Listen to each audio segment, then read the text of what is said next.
Okay, hello, my name is London Shanahan, and I am a writing fellow in the Writing Center. And today I'm going to be going over one of our reading comprehension workshops, specifically about understanding the process of reading comprehension. Okay, so let's get started. So what is reading comprehension? Reading comprehension is your ability to understand what is happening in the text you are reading. Things you should be able to understand from the text with good reading comprehension include the plot, how the reading connects back to the class or major themes, important sections, and the vocabulary. So to start, there's some basic reading comprehension skills that can help you with the process of reading more than looking at the content itself, but might help you understand the content if you apply these skills.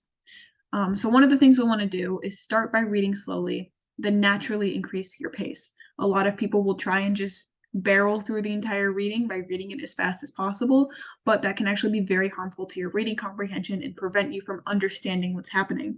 So if you let your brain warm up by starting slowly, you'll find that your pace will naturally increase as you go further into the reading, and you don't have to force yourself to read really fast because you'll get there eventually. Just warm up first, or else you're not going to understand what's happening. Another recommendation is to pause at the end of each spread of pages and review what you learned. So say you're about to flip the page. Before you do that, pause for just 2 seconds. You don't have to spend long doing this, and remind yourself of what happened. It doesn't have to be much. It could just be, oh, these two characters are having a conversation about X, Y, or Z.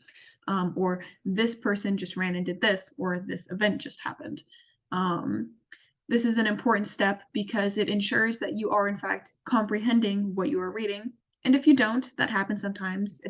Sometimes you'll read through 2 pages and it'll be a blur, or maybe you got distracted partway through and forgot everything. And if that's the case, all you have to do is re-skim if you can't remember what just happened. So just quickly look back over all the words and maybe get a refresher before you move on. Another thing you can do is look up words you don't understand. Now this can be a nuisance, I know, and it might interrupt the flow of reading. This is more of a tip for, say you've pulled out an important section and you're doing an analysis on it. If there are words in that section that you don't understand, if you're doing something more with that part of the reading, then it might be wise to look up those words because they could be very important to your understanding of that section. Of course, still looking up words while reading can be nice, but you can do it more if it's a major section or the word is just so confusing that you can't even infer it and it's inhibiting your ability to understand what's happening. That's when I would recommend looking up words. And on the topic of words, considering connotation is also really helpful.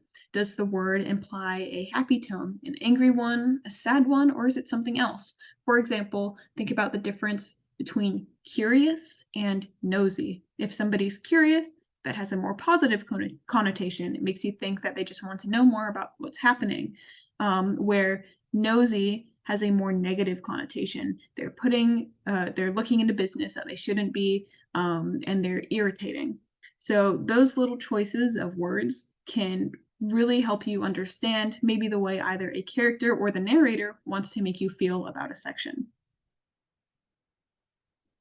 So up next is importance of mindset. You would think that this doesn't really matter when it comes to reading, but it's actually very important because a lot of you might be going into these reading assignments thinking, oh, this is stupid, this is a waste of time, I don't want to do this. Then your brain will actually resist understanding the reading, and it'll make it harder for you to get through the reading itself. So instead of resisting the immersion, you'll want to try and embrace it. Things you can do to embrace that immersion are laugh at stupid things characters do, link it to personal experiences. Maybe this thing that some character is going through reminds you of something that happened to you or a friend in your own life. You can always ask yourself, what do I think will happen next? That's always an important question to maybe have in the back of your mind as you're reading, because it allows you to think about the content you've already been exposed to, and then maybe consider how that might affect things moving forward. Another tip you can do, which is not required but can be fun, is to read out loud. Something I personally like to do is read in an accent or give the characters little voices as I read. It makes it a lot more fun and, great practice if for some reason you want to be a voice actor. Just make it fun for yourself in some way or another. So that way you're not thinking about how boring or hard the reading is, and you'll be surprised how much that helps your reading comprehension. But even with all these tricks, it's still possible to be confused by what's happening. And if that's the case, it's okay. Sometimes the reading can be really, really confusing. Like Shakespeare, for example. Oh my gosh, I really struggle to understand Shakespeare. It takes me a long time to get into it. It's almost like a whole different language, but maybe it's not Shakespeare. Maybe the plot's just really confusing and elaborate and you just don't understand what's happening. If this is the case, one thing I'll say is sometimes you just need to give your mind time to process the reading. You'll read it and then you'll put the book away, and it's not till like the next day, maybe after you've had some time to sleep, that you'll realize you might actually know more than you think. If that's not the case though, or you're nervous that your mind isn't processing it, there's still some other things you can do. Spark notes, for example, is something that a lot of people or a lot of professors are very against, but it's more about how you use it. You should not be using Spark notes to replace the reading. You shouldn't skip reading the book and read Spark notes and expect you'll get the same knowledge out of it. But what you can do is you can use Spark notes as a tool. So some people like to use it before or after reading, and what it does is it allows you to make sure that you're picking out the important sections of the reading or that you're understanding what's happening. I like to read Spark Notes before my reading assignment, so that way as I'm reading, I can point out the major things as they happen. But that does involve spoilers, so if you don't like spoilers, you can always read the reading and then look at Spark Notes afterwards and verify what you read by just checking back and making sure that it all makes sense in the Spark Notes. Of course, there's other sites like Spark Notes, for example, Cliff Notes or Crash Course videos, and other sources. Spark Notes is just the main one. And once again, I want to reiterate, do not replace the reading with these tools. Like I said, they are tools.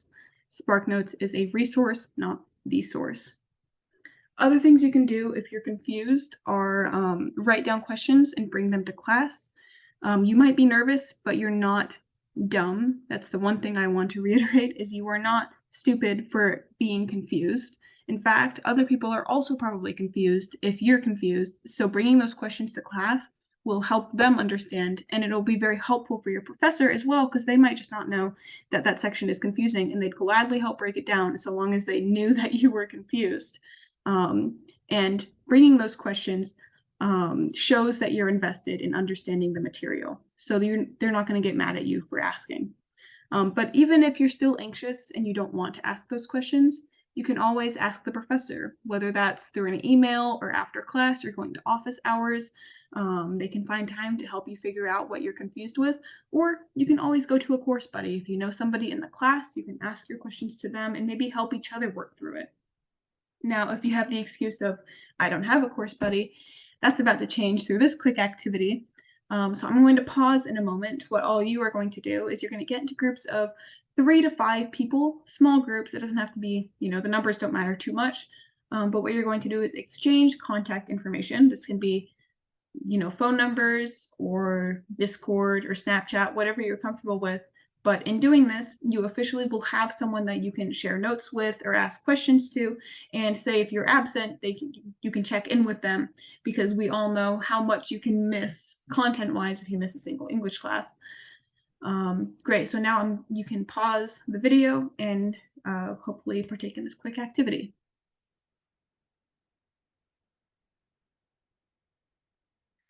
Okay, hopefully you guys had the time to pause and go over that. If not, maybe try and connect with someone after class, because this can be really helpful. But if not, either way, we're going to move on. So one of the next things I want to bring up in terms of the process of reading comprehension is managing the reading. A lot of us, many times, I'm sure, have had those frustrations of, oh my gosh, I have this reading assignment and it's over 100 pages. How am I supposed to read all of this? Well, I can tell you now, Don't try and read it all in one entire sitting because it will have a major negative impact on your reading comprehension. And also, that's awful for you. Why would you want to sit down for that long? Reading might be cool for some of us, but man, can it get boring after having to read that much at once. So here's some things that I recommend in terms of breaking up the reading. So there's this thing called task switching, which can be applicable to just the way you manage your assignments in general, not just for this class, but say other classes as well. Say you have a bunch of easier assignments and harder assignments. A lot of people think you'll want to start with the harder assignments, where actually you'll want to start with something easier to warm up your mind. And this is where the task switching comes in. So you can start by reading because that's like an easier task because you're just looking at something. And then read until you start to feel burnt out. And when you're starting to feel burnt out, put the book away and take something else out, maybe a harder assignment for another class, and start working on that. And when you're starting to get tired of that, then you can switch back to reading or another easy assignment. And why this is so important is because it helps you maintain high productivity. It's tricking your brain into thinking that you're getting breaks because as you're getting tired of something, you get to move on to something else. But the entire time, instead of taking a break, maybe scrolling through TikTok for hours, you're actually still being productive the entire time. Of course, if you're going to be doing reading, eliminate distractions. You'll want to pick a quiet environment to read in. Put your devices out of reach because I don't know if you're lazy like me, but if I can't reach it, then I can't get distracted by it. If you have to read online, make sure you put your phone on do not disturb so your notifications don't distract you. Same goes for like computers and the like. If there's pop-ups that might occur, make sure that they're all that they don't distract you. And then another thing is read before sleeping. A lot of people don't know this, but memory is most effective right before you fall asleep. If you don't believe me, here's this study by PSB Academy, which says some students have more energy later in the day. Hence, the evening or nighttime is a more effective time for them to read and study. Studying at this time also helps to improve your concentration and creativity as there are fewer distractions, and with everyone in bed, there is definitely peace and quiet. Sleeping after studying is also said to consolidate information and improve recall. This is called sleep learning. So it's really helpful, as it says there, like consolidate information and improve recall. Those are very important aspects of reading comprehension. So reading before bed is very helpful. In fact, it's one of my favorite things to do. After I finish classes, I like to go back to my dorm and take a nap. But what I'll do is I'll take my book with me into bed and I'll read until I fall asleep. And I must say, there's nothing that feels nicer than the ability to just be allowed to fall asleep while doing homework and know that it's actually helping me. So that's something I recommend for the rest of you. Okay, so with all of that in mind, that's how the process of reading can help you understand maybe the content of what it is you're reading yourself. You might think that it's all in like the tips and tricks maybe about the content that are supposed to help with reading comprehension, but really the way you approach the reading itself can be super helpful. If you're still struggling with the reading and you don't feel like you're getting quite everything you need out of this presentation, you are, of course, welcome to come to the Writing Center. We can help with brainstorming an argument, selecting and incorporating evidence on the writing side of things. But also, if you're just working on a reading assignment and you're really confused, bring your book to the Writing Center and maybe we can help you break down a section and help you understand it more. We can also help with literally any other writing concerns. You can book an appointment with us online through Navigate, and we also take walk-ins. We're lonely. We'd appreciate it if you'd stop by. And if you have any other questions, you can also email us at writingcenter@carthage.edu.